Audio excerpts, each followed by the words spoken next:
Hola, hola, ¿qué tal? Buenas tardes, ahora sí estamos por acá.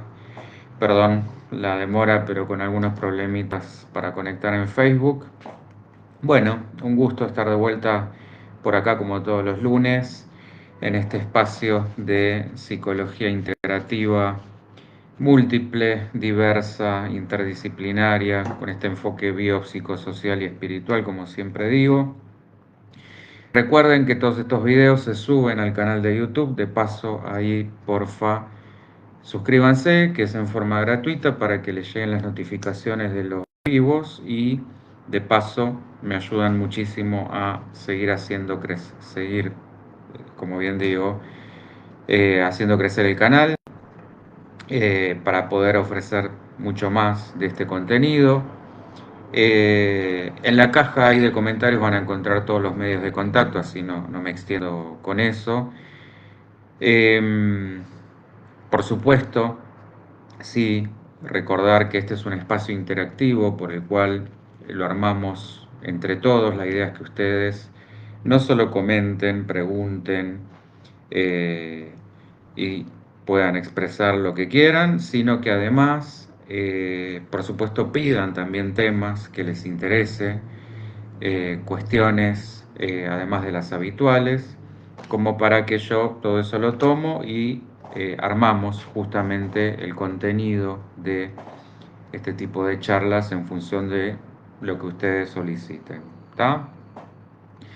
Bien, eh, hoy la tercera y última parte de lo que es esto de la descodificación de todo este sentido oculto de esta magnífica obra que es la Divina Comedia. Hoy por ahí me voy a meter con lo que yo considero la parte más interesante, quizá la no tan analizada, comentada o estudiada, y la vamos a ir desmenuzando. Esa es como siempre la idea. Bueno, si alguien porfa, como siempre, como suelo pedir, me confirma que esté todo ok, porque hasta recién no me estaba pudiendo conectar en Facebook, ahora aparentemente está todo normal, pero bueno, como para saber que está saliendo todo ok y sobre todo no perderme ningún comentario, que es lo que más me interesa. Bueno, venimos en este recorrido de hace 15 días, cuando arranqué con la primera parte, expliqué en detalle toda la parte. Hola Maros, gracias, ¿ya estás de vuelta por acá? Gracias por el saludito, así ya sé que estoy saliendo en Facebook. Eh, bueno, Instagram todavía dice que viene con retraso, se ve la cosa porque dice que todavía está avisando para que se vayan uniendo. Supongo que igual está saliendo. Eh, Decía, aquella vez arranqué por lo que es eh, el comienzo, donde Dante se encuentra totalmente perdido, confundido en esta parábola con lo que sería la inconsciencia, la ignorancia, eh, la densidad espiritual. Ah, ¿volvés en qué? Ah, bueno, bien, tranqui. Pasala lindo. Qué genia, igual se conecta desde allá, una fenómena. Eh, Gracias por invertir este tiempo aún estando allá. Entonces decía, en ese estado de densidad y es cuando se encuentra con su guía, con su primer guía Virgilio, el poeta, que le marca que va a tener que hacer el camino largo, atravesando primero el infierno. Otra parábola más, como todo este gran recorrido de parábolas, de eso se trata esta obra. Con esto de que yo hacía la analogía con el tango, con Naranjo en Flor, de primero hay que saber sufrir, después amar, después partir. En esto de que primero hay que saber pasar por el infierno, integrar los propios demonios, para después poder pretender llegar al cielo. Uno no puede iluminarse sin haber pasado primero por lo anterior. No hay un camino directo. Bueno, la descripción de los 9 círculos del infierno que no tiene desperdicio. Después, en la semana pasada, con la segunda parte, nos metimos con el purgatorio y con el cielo,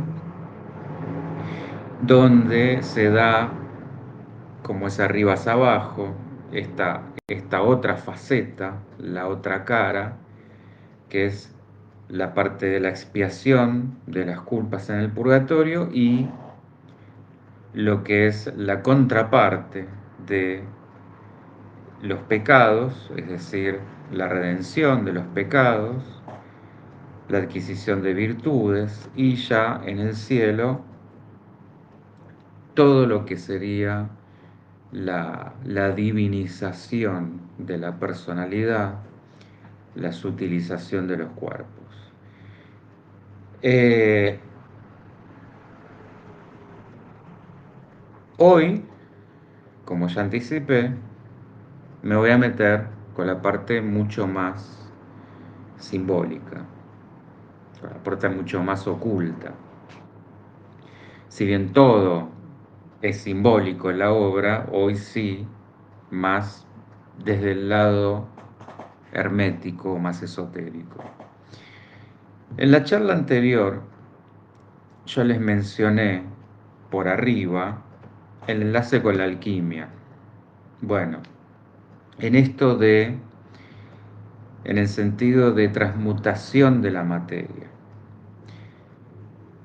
Los alquimistas y los filósofos presocráticos, es decir, antes de Sócrates, ya pretendían un quinto elemento que contendría los 4 conocidos: aire, agua, fuego y tierra, es decir, uno de características espirituales. Para los alquimistas, toda sustancia se formaba de mercurio, de sal y de azufre, siendo estos los nombres equivalentes a los principios de espíritu, cuerpo y alma. Y en lo que sería el proceso de la alquimia, vamos a distinguir 4 fases.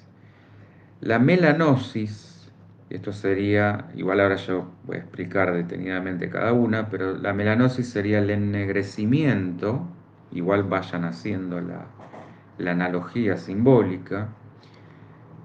La leucosis, el emblanquecimiento, esto tiene una analogía con los leucocitos.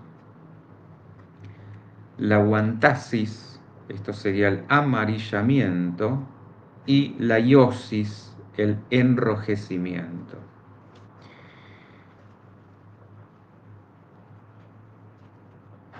Esta división en 4, además de que claramente responde a los 4 elementos, también se refiere a 4 propiedades: caliente, frío, húmedo y seco. Pero, si bien tenemos 4 colores, después esto quedó reducido tomando la etapa del amarillamiento o la guantasis como parte de la última, como la iosis o el enrojecimiento. O sea que finalmente el proceso quedó acotado o resumido en 3. Es decir, en lo que serían los colores: el negro, el blanco y el rojo. Y en lo que serían las etapas, esto conocido como nigredo, albedo y rubedo. Ya voy a explicar cada una. Y el proceso de transmutación consistía en transformar la nigredo, la primera fase. Esto, el significado es la putrefacción. Involucra una disolución en la materia prima para la generación de otra superior, el oro. La famosa, esta, esto que que pasó, digamos, a conocerse como la transmutación de los metales pesados, como el plomo, en oro. Y se ha asociado la nigredo al planeta Saturno, al elemento plomo, como dije recién. Hola Miriam, ¿cómo estás? Bueno, ya sé que por lo menos Instagram también está funcionando. Al elemento plomo y a la luna menguante, que es la fase lunar donde empieza este proceso. Y volviendo al nigredo, hace referencia, además de esta primera etapa del viaje psicológico o espiritual del alquimista, y que significa ennegrecimiento, como dije, se refiere a la podredumbre que ocurre interiormente. Es decir, cuando esto de que les decía hace un rato, la figura del Dante debiendo descender a los infiernos, simbólicamente, que sería su propio infierno personal, es en sentido junguiano la plena sombra arquetípica para dar una nueva vida mediante la necesaria depuración para así llegar a lo esencial. Pensemos que la Tierra, según Heidegger, es lo que está en oposición al cielo. Esto, de vuelta, una parábola de la materia que se esconde, que se cierra, que es de carácter incalculable y oculta. Entonces, esas mismas características se pueden observar en nuestra propia interioridad, que podríamos decir que se encuentra confinada en un espacio también que es oscuro y secreto. Recuerden la analogía que hacía Freud del inconsciente. Es una gran casa con muchas habitaciones, de las cuales conocemos muy pocas. Algunas ni sabemos que existen. Bueno, y esta etapa es la que corresponde a la primera fase de la terapia analítica, también haciendo una vinculación con lo que sería una terapia psicológica, es decir, la confesión, que sería la catarsis. También, si esto quieren, lleven el paralelismo, ya que estamos con Dante, a lo que sería la confesión religiosa, donde el paciente proyecta su sombra hacia afuera, el problema está puesto por fuera. Todavía no hay una confrontación con esa sombra, no hay un hacerse cargo, una incorporación de esa sombra. Después de lo que sería este caos o masa confusa de esta etapa, la nigredo, el alquimista emprende una purificación en albedo, que es la siguiente etapa, que se conoce justamente como el lavado de impurezas, el emblanquecimiento, por eso el nombre. Y acá es donde Jung marca la individuación, es decir, la separación de esa masa putrefacta, eh, amorfa, es decir, la transformación del deseo. El paciente acá se pregunta, ¿para qué el sentido de la vida? Es, en otros términos, como decir el crepúsculo espiritual. Alquímicamente implica una acción de disolución de lo podrido de la etapa anterior, una muerte de lo viejo y el descifrado de los arquetipos, es decir, el líquido en formación, si esto lo tuviéramos que ver químicamente, se coagula y empieza a tomar estado sólido, a separarse y formarse un nuevo yo. El fuego espiritual aumenta hasta alcanzar su punto máximo. La sustancia para transmutar se encuentra en estado líquido, ya derretida, y adquiere este color blanco intenso, por eso el nombre. Se lo asocia en este punto con el planeta Venus y con la luna, y le corresponde la luna nueva como fase lunar, que se asocia por la cultura popular al renacimiento y la introspección. Albedo es un término latinizado que significa blancura. Si el otro era putrefacción, ahora tenemos la blancura. Y en la siguiente etapa, que es rubedo, la materia a transmutar ya está en estado casi líquido y toma ese color rojo brillante, por eso toma ese nombre. La vinculación es en este caso al planeta Júpiter y al Sol. Además, se asocia con la fase lunar del cuarto creciente. Y rubedo también es una palabra de origen latino que significa enrojecimiento y que fue adoptada por los alquimistas para definir la cuarta o la tercera, en esta versión resumida, de esta gran obra, de esta obra maestra, ya que, como dije hace un ratito, la etapa del amarillamiento quedó absorbida por la rubedo y significa el amanecer de la luz solar. ¿Estamos hasta acá? Ya saben, dudas, preguntas, comentarios, lo que sea, me frenan. Tanto el oro como la piedra filosofal se asociaban con el color rojo. De hecho, por eso también se habla de el oro rubí en esta versión como más hace una tonalidad, podríamos decir, más naranja, más granate en realidad, más borrabina.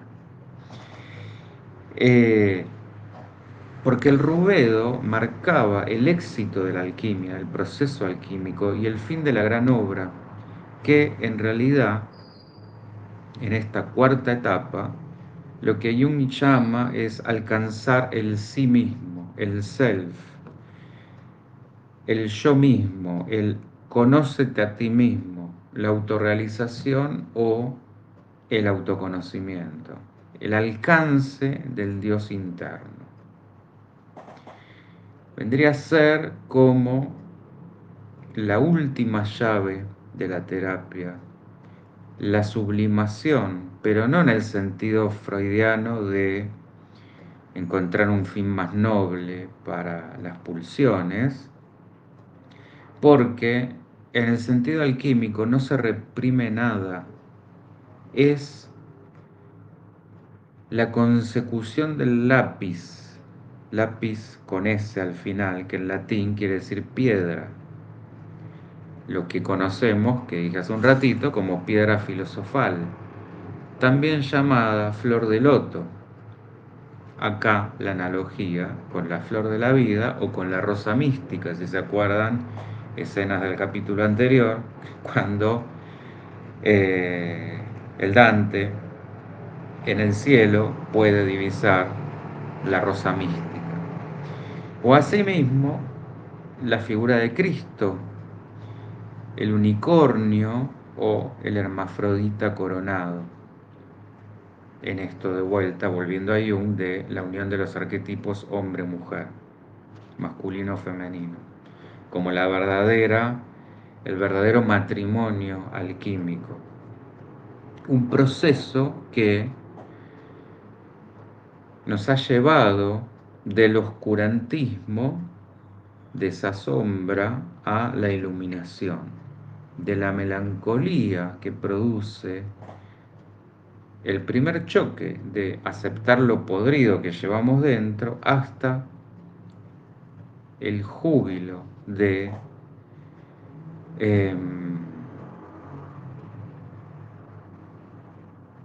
de la finalización del proceso.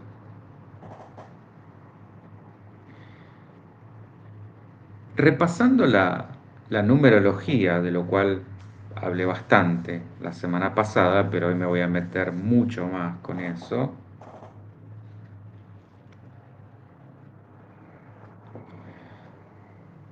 Yo les decía que el poema en su conjunto, porque toda la obra es como un gran poema, incluye más de 14.000 versos divididos en ternarios, esto es estrofas de 3 rimas con tercetos entrelazados, cada verso con 11 sílabas, que esto se llama endecasílabo, y cada estrofa conteniendo 3 versos que nos da 33 sílabas por cada estrofa.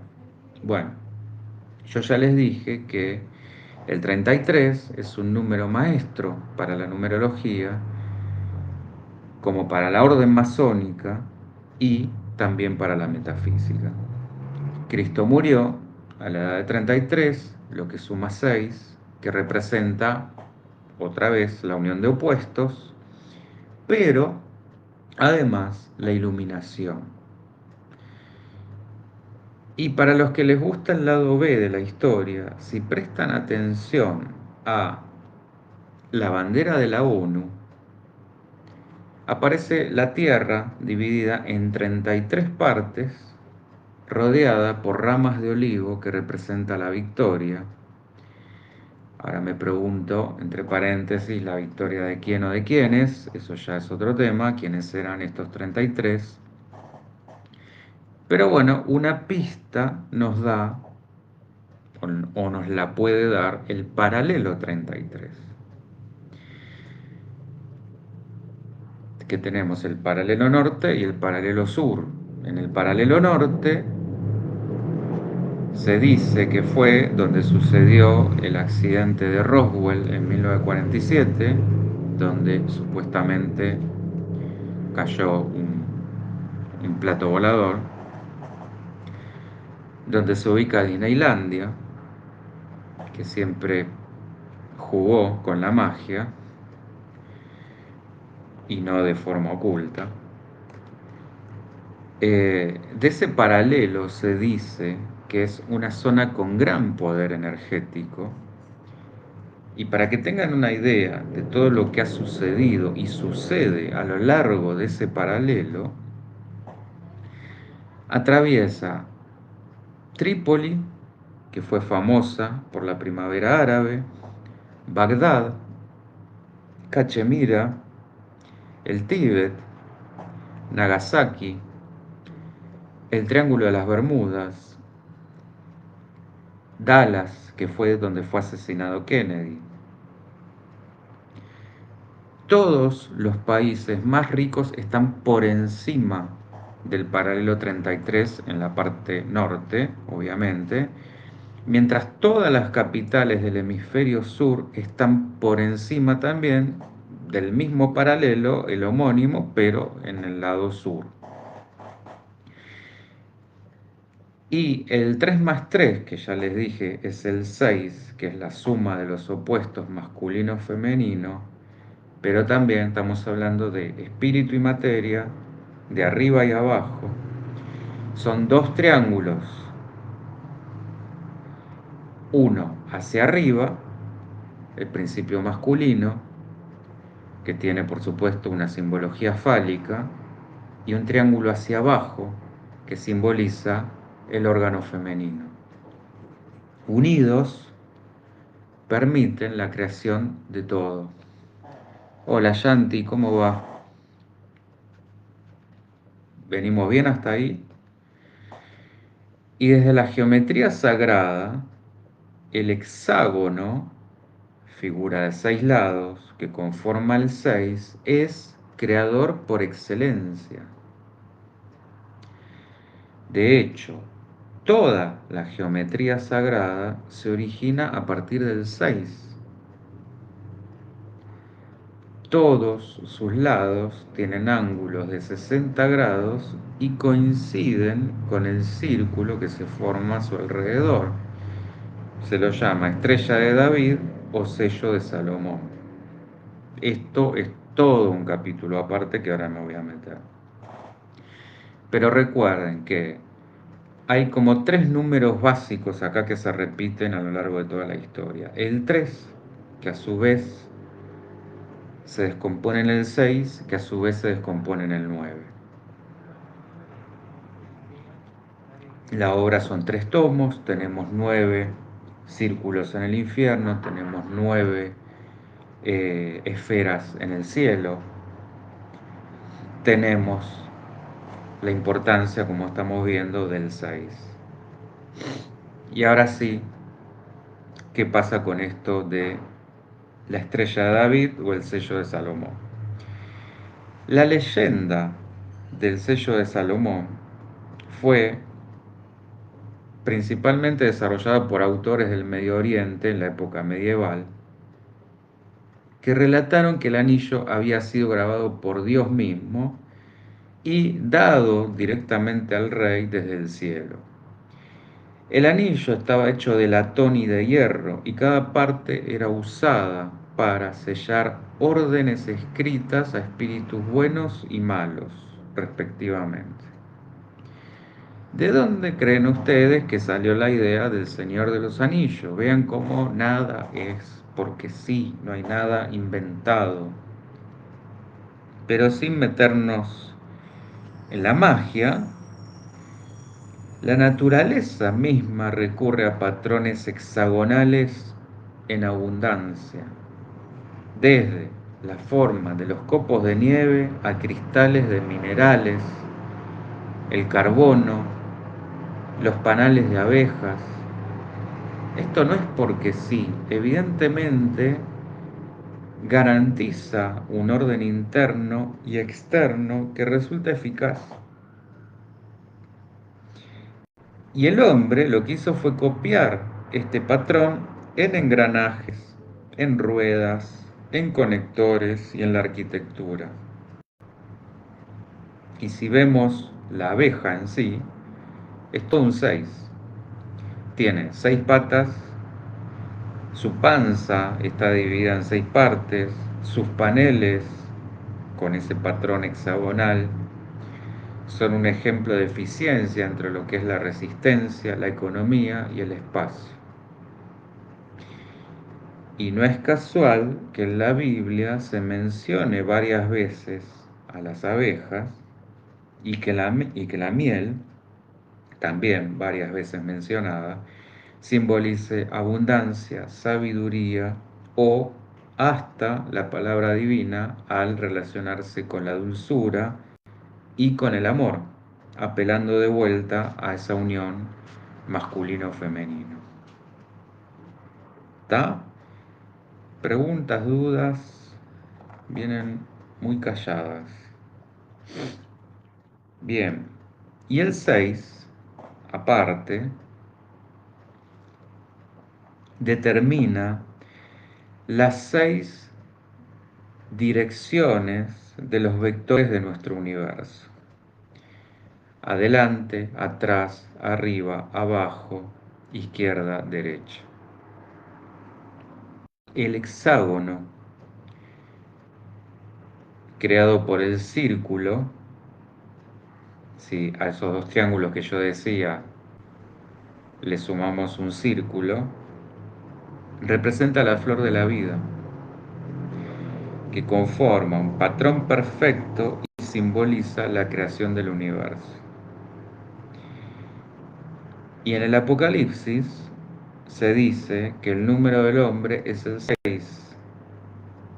Esto tampoco es porque sí, se responde en el sentido de que esa unión de la que les hablé, si no es con lo trascendental, es, por descarte, un matrimonio con la materia, que es el 6, pero multiplicado por 3. siempre está esta analogía de lo múltiple, que puede ser hacia arriba, en un sentido espiritual, o hacia abajo, en un sentido de densidad. De manera que 6, 6, 6 es el número del hombre devenido bestia. ¿Por qué esto de que eh, el número del hombre es el 6? Porque la Biblia nos dice que Dios hizo al hombre en el sexto día. Y causalmente Saturno, que es el sexto planeta del sistema solar, tiene en su polo norte un hexágono. Cosas locas, si las hay. Y el sábado, que es el sexto día de la semana, responde al dios Saturno. Entonces, si empezamos a buscar, vamos a encontrar. ¿Dudas hasta acá? ¿Preguntas? ¿Se va entendiendo más o menos?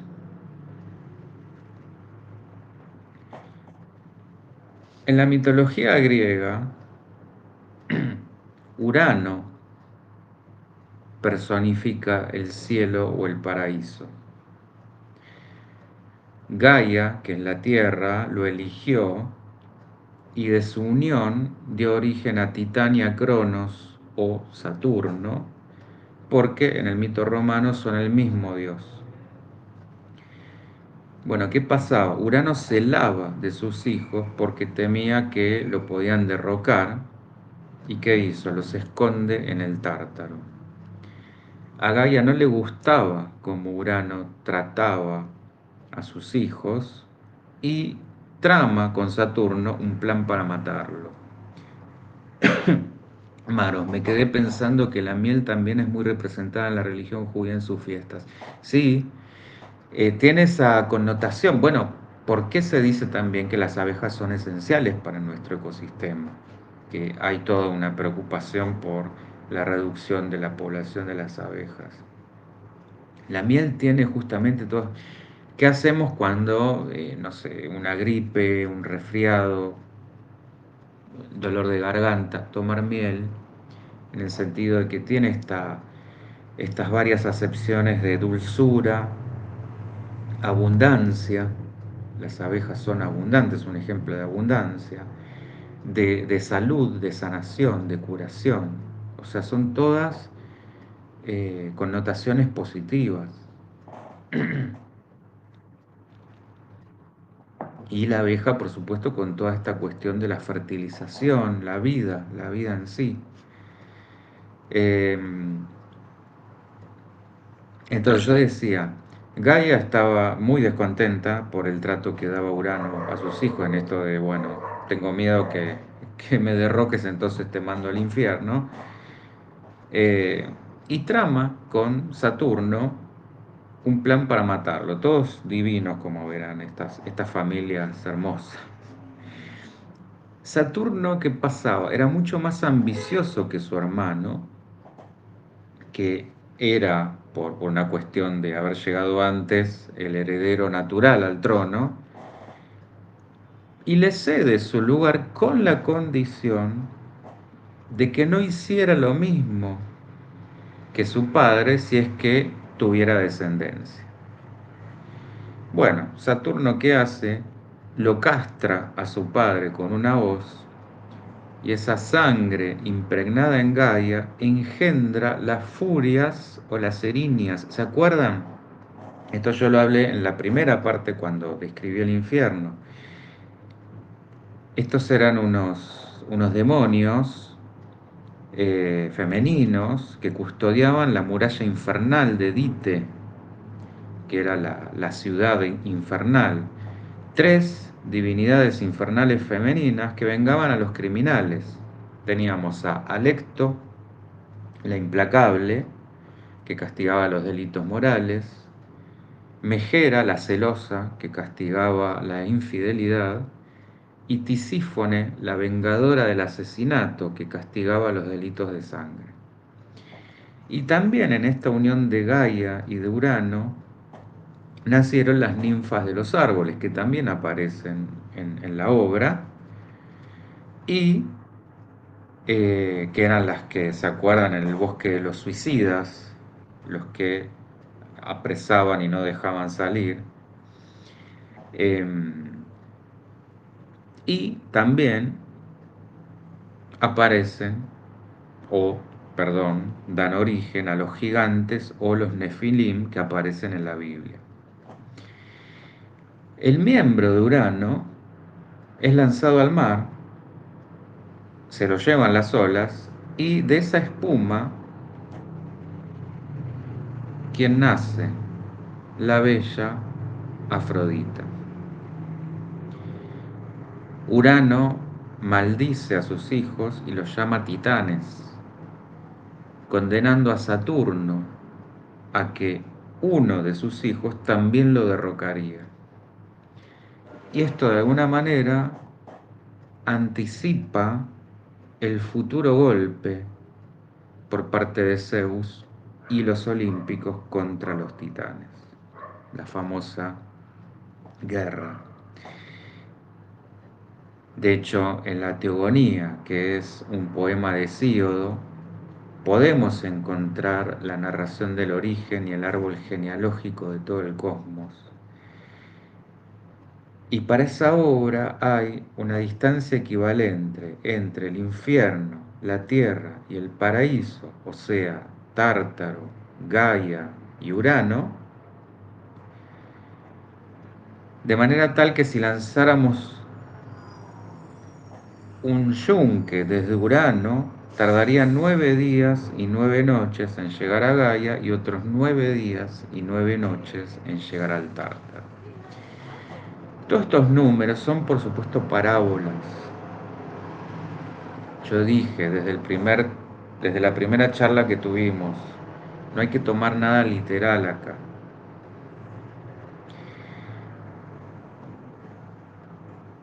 Y también, como ya mencioné, y como pasa con la repetición del inconsciente y de la historia familiar que vemos en las constelaciones, por ejemplo, así fue con Saturno y con su esposa Rea.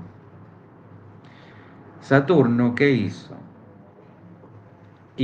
No los mandó al Tártaro, este se los iba devorando a sus hijos a medida que nacían, por lo que Rea le pide ayuda a Gaia y a Urano, que la ayudan a huir a la isla de Creta, donde nace Zeus, que una vez mayor obliga a su padre a vomitar a sus hermanos, lo que se conoció como la titanomaquia entre Saturno y los titanes versus Zeus y los olímpicos.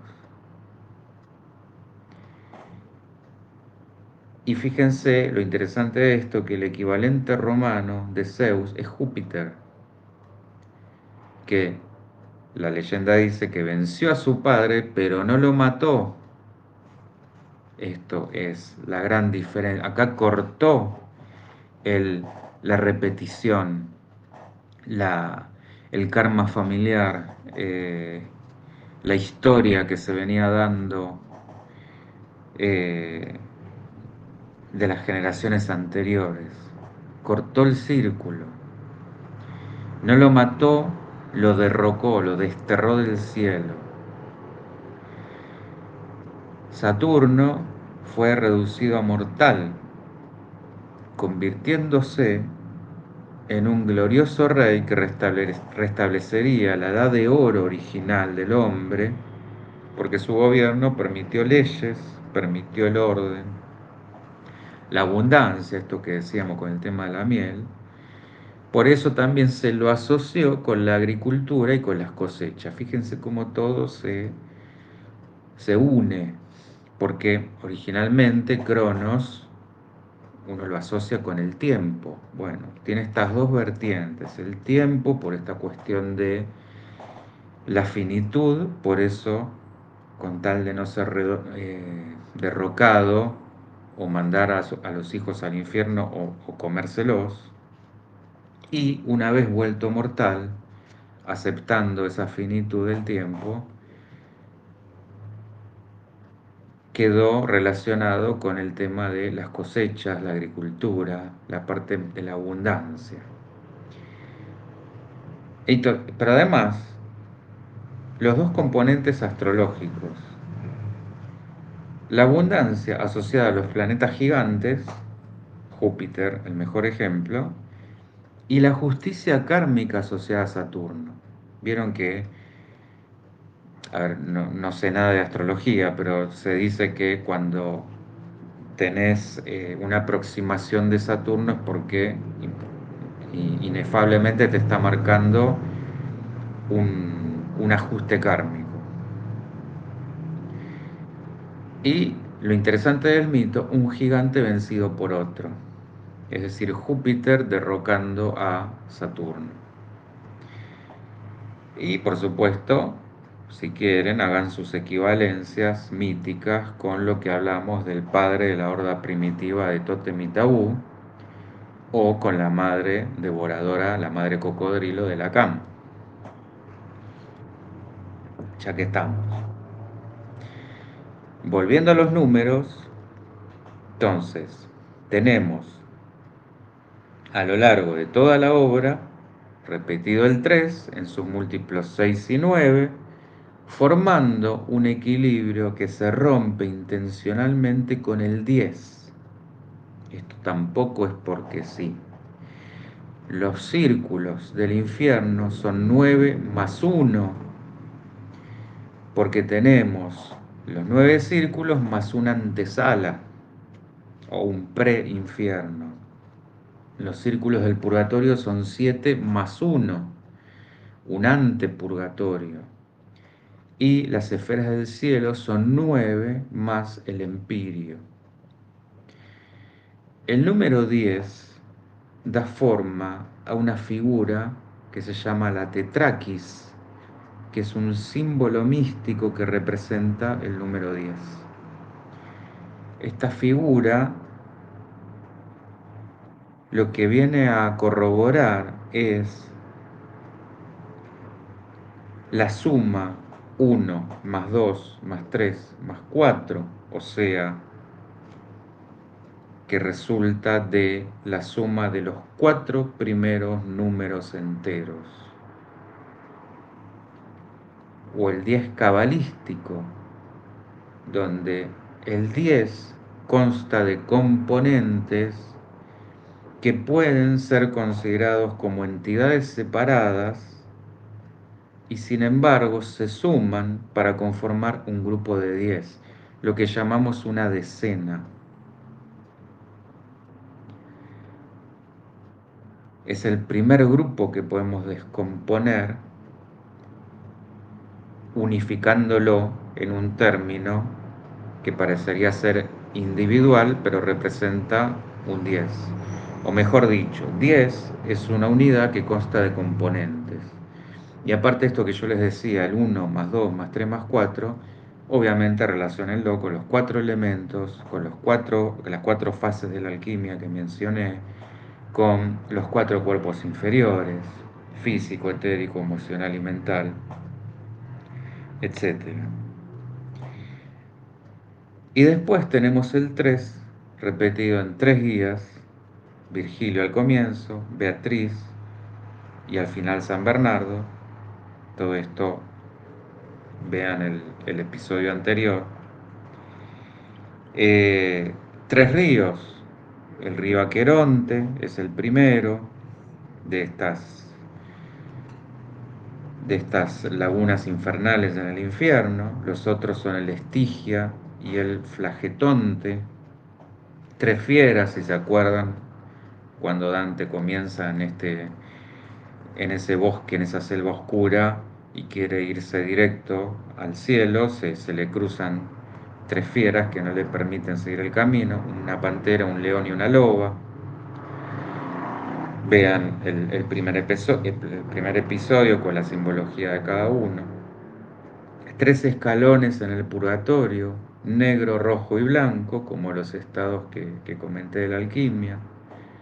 Un perro de 3 cabezas, Cerbero en el infierno, lo mismo que Lucifer. 100 cantos en toda la obra, 99 más 1, de vuelta, como este número perfecto, que están repartidos en 34 en el infierno. Tampoco es casual, porque justamente siendo el infierno tiene que ser la nota musical que desarmoniza, que, que no cuadra, que no representa justamente un número armónico, tiene que ser un número disonante, por eso el 34. Después sí, 33 en el purgatorio y 33 en el cielo. Y las 3 partes, los 3 tomos, infierno, purgatorio y cielo, todos terminan con la palabra estrellas, como esta parábola de mirar siempre hacia arriba, hacia la divinidad, hacia la superación. Así las cosas. Entonces, si tomamos metafóricamente el universo como el jardín del Edén, la rosa, como en el Principito, tiene que ser cuidada, debe ser cuidada. Es parte de la podredumbre del abono que después fertilizará la flor, acá de vuelta a la asociación con las abejas, pasando por las espinas que encontraríamos en el purgatorio. La rosa, entonces, como símbolo también del amor y lo femenino. Por eso se la suele asociar a la Virgen María. Y por supuesto, la referencia a la flor de la vida como expresión de toda la creación divina, asociando la flor al alma que se abre camino entre los velos de la materia. Alejandro, te sigo después porque aquí son la 1 y hoy tuve un día agotador. Sí, por favor, Maros. Igual, nada, ya estamos terminando. Gracias igual por el aguante.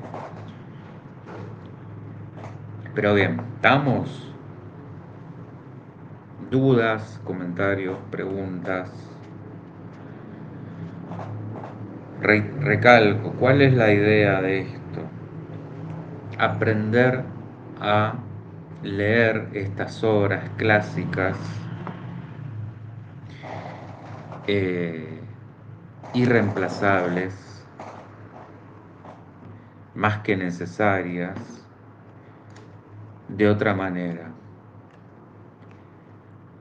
Abrirnos a este tipo de discernimiento, eso es lo que más me interesa. Descodificar toda esta simbología. Porque, insisto, todo esto en distintas obras, ya sean tan ricas como esta o no tanto, pero estamos atravesados desde lo que habitualmente vemos en series, películas, todo tipo de historia, parte de todos estos mitos. Entonces, es aprender a... Sería como bien cuando uno está tratando de entender lo que dice una canción, para dónde apunta. Por supuesto que nunca lo podemos llegar a saber, nunca podemos llegar a meternos en las intenciones reales del compositor, del creador, pero podemos arrimarnos bastante haciendo este trabajo de prácticamente un trabajo arqueológico, para por lo menos entender o saber un poco qué es lo que estamos leyendo, escuchando, eh, etc. Porque todo eso entra en nuestro sistema y la idea es que sepamos discernir qué es lo que sí y qué es lo que no. ¿Está? Bien, bueno, hasta aquí llegamos con esta gran obra que no tiene desperdicio. Léanla, chusméenla si no lo han hecho, descúbranla, porque todo esto, evidentemente debe haber mucho más que no alcanzo a abarcar, pero vale la pena.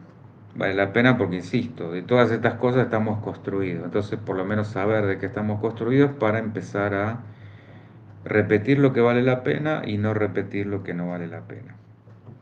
Pero lo que no está bueno es cuando somos, como dije la semana pasada, conducidos eh, como bestias al matadero, los automatismos. Estar como dantes dormidos en la selva y siendo dirigidos, vaya a saber a dónde, pero no teniendo ninguna capacidad de elección. Esa es la verdadera prisión. ¿Está? Bien.